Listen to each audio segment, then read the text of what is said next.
Hey everyone, it's Sean. It's Sunday, so it's time for another story time. And I'm not in the classroom like I normally am. I'm actually on the sales floor, and I'm here super early because I wanted to give a chance to kind of let you guys listen to the sounds of the store with nothing else going on. The reason I'm doing that is Earth Day is this week. So, Earth Day is a celebration of our environment and what we as humans can do to help it out.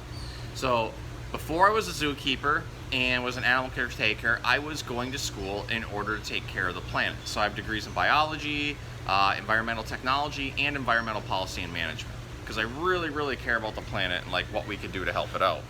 So Earth Day is one of those days where we kind of take a little step back and realize what's going on with our planet.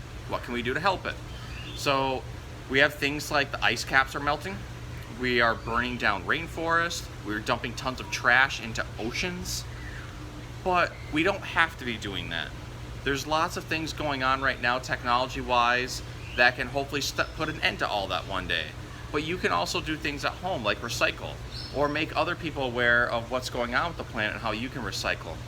And Earth Day is a way of us looking at all the different animals that are on this planet and how our actions are affecting them. We are the only planet we're not the only planet.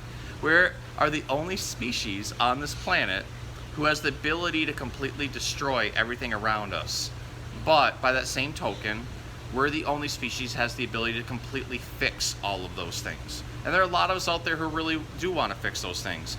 We want to get the giant garbage patches out of the oceans that are all around the planet, some of them the size of the state of Texas, of just garbage and plastic floating around. There's some of us who would like to see us not use fossil fuels anymore and figure out how to better utilize like solar radiation and wind energy and tidal energy. Earth Day is a way to think about all those things and then try to implement them into your lives. So if you're not recycling, it's very easy. In fact, here in the city of Lansing, we have stream recycling, which means anything that's recyclable just goes in the one bin.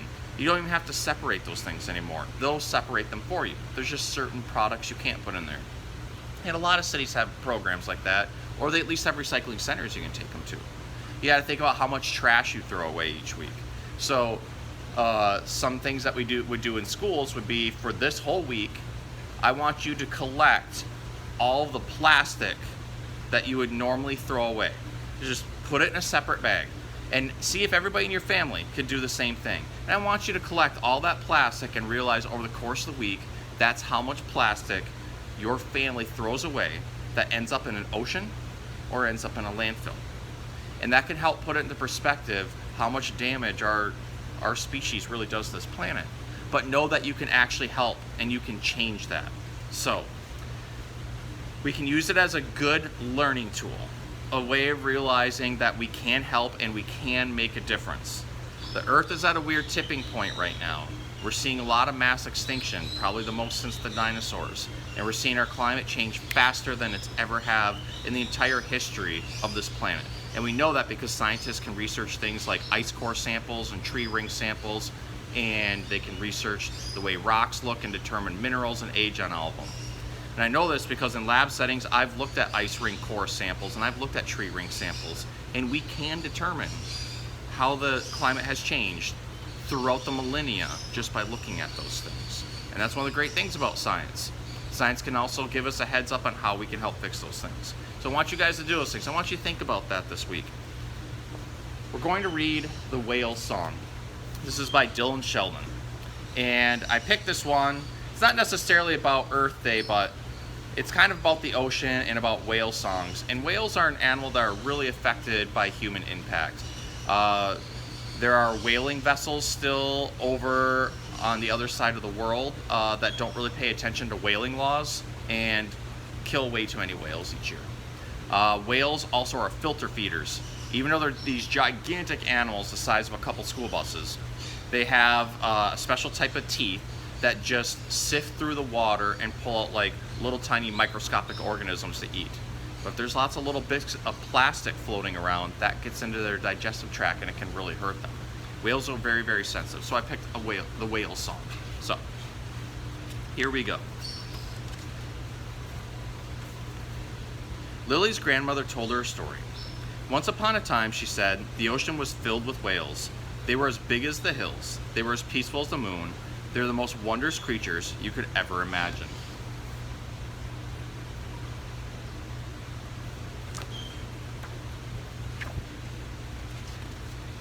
Lily climbed onto her grandmother's lap. I used to sit at the end of the pier and listen for whales, said Lily's grandmother. Sometimes I'd sit there all day and all night. Then suddenly, I'd see them coming toward me from miles away. They moved through the water as if they were dancing.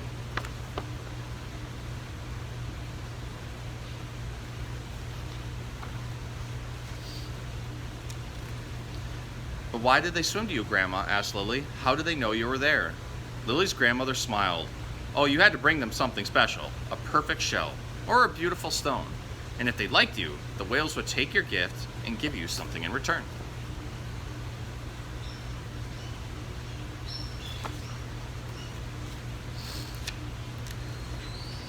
What would they give you, Grandma? Asked Lily. What did you get from the whales? Lily's grandmother sighed. Once or twice, she whispered. Once or twice, I heard them sing.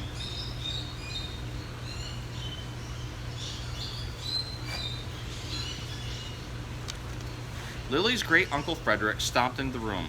That's nothing but a silly old tale, he snapped. Whales were important for their meat, for their bones, and for their blubber. If you have to tell Lily about whales, then tell her something useful. Don't fill her head with nonsense. Singing whales, indeed.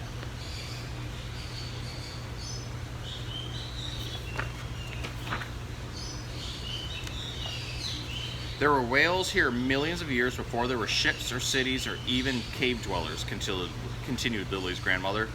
People used to say they were magical. People used to eat them and boil them down for oil, grumbled Lily's great uncle Frederick, and he stomped back out of the room.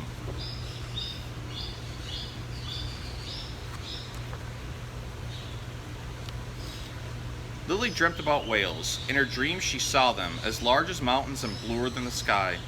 In her dreams she heard them singing, their voices like the wind. In her dreams they leapt from the water and called her name.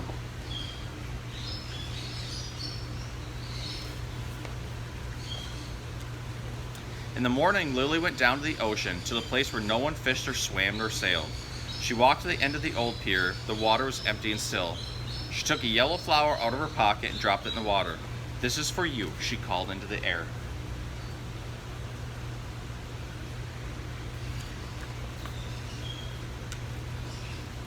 Lily sat at the end of the pier and waited. She waited all morning and all afternoon. Then, as dusk began to fall, Uncle Frederick came down the hill after her. Enough of this foolishness, he said. Come on home. You can't be dreaming your life away.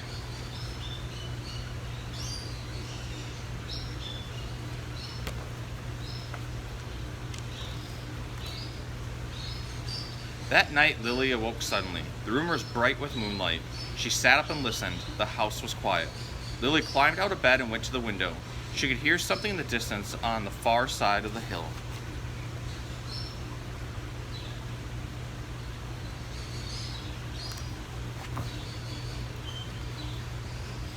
She raced outside and down to the shore. Her heart was pounding as she reached the sea.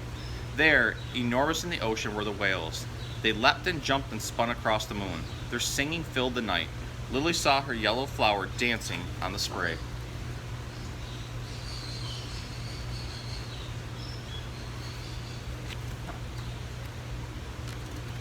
Minutes passed, or maybe hours. Suddenly Lily felt the breeze rustle her nightgown and the cold nip at her toes. She shivered and rubbed her eyes. Then it seemed the ocean was still again and the night dark and silent. Lily thought she must have been dreaming. She stood up and turned toward home. Then from far, far away, on the breath of the wind, she heard, Lily, Lily. The whales were calling her name.